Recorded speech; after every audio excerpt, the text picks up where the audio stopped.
आज की शमा रोशन हो रही है और जिसको हमारे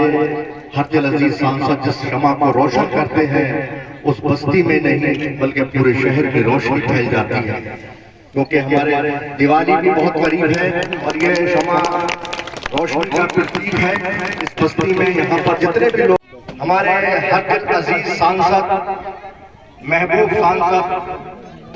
इस बरेली शहर का दिल कहलाने वाले सांसद